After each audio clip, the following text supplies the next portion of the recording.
However, during his comments on Tuesday, Thune explained that if the rules on the filibuster were to be changed, there would need to be support for the change, which is not currently available in the Senate.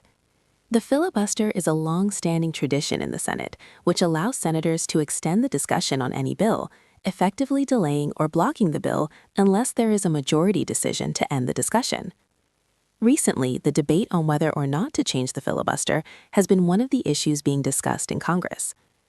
Thune explained that the two choices put forth by Trump, which would either remove the filibuster or establish the requirement for those against the bill to be on the Senate floor with the talking filibuster, do not have the votes to pass. He candidly explained the situation, admitting that sometimes he has to be the bearer of bad news, which involves politics and the fact that the Senate does not have the votes to pass the bill. Thune also pointed out that the numbers just aren't there for nuking the filibuster and aren't there for the talking filibuster either. He said that these are the realities facing the Senate and that you cannot ignore the numbers, no matter how important and urgent the sponsors believe the bill is. He also pointed out that the numbers do not change based on the urgency and sentiment of the bill. Thune also pointed out that as the majority leader, part of his responsibility is to inform the Senate about the numbers and whether they are backing the moves they want to make on certain procedures, even if high-profile politicians are pushing hard for those procedures. He pointed out that his job is also to inform the Senate that they do not have the numbers to move forward on certain procedures, even if high-profile politicians are pushing hard for those procedures. These statements were made by Thune just after Trump addressed Republican lawmakers at an issues conference in Doral, Florida. At the conference, Trump strongly pointed out the SAVE Act and pointed out that it is his top priority, especially as the country is about to enter the next cycle of midterm elections. While speaking at the conference, Trump informed those in attendance that it is essential to pass the SAVE Act prior to the midterms. He stated that it will determine the outcome of the midterms and warned those in attendance that failing to do so will have significant political ramifications for Republicans. He stated he is informed that those in the public have informed him that it is essential to save America, and it is directly related to passing the SAVE Act. While speaking at the conference, Trump stated he has observed that there are other issues being considered in the Senate, including a housing reform bill. He stated he does not believe those in the public are as concerned about this as they are about the midterms.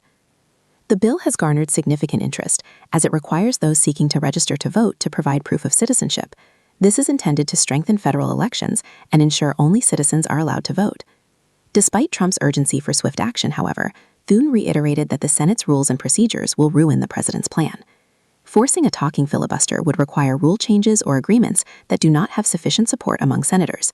Without that support, however, the plan cannot proceed. This exchange illustrates the current Republican dilemma in how to proceed with the Senate vote for the SAVE Act.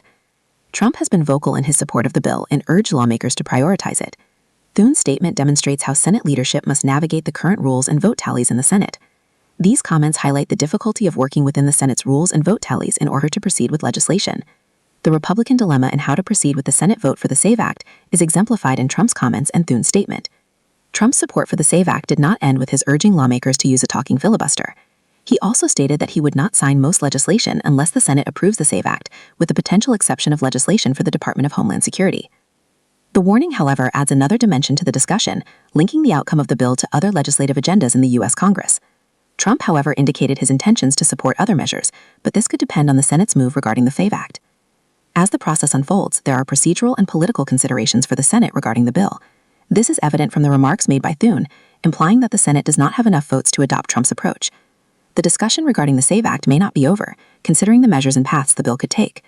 Trump has indicated the bill is of critical importance, while the Senate has emphasized procedural considerations, thus elevating the discussion to greater significance within the U.S. legislative sphere. The following section of this discussion will focus on the political process surrounding the SAVE Act, including the events leading to this confrontation between the Senate and President Trump.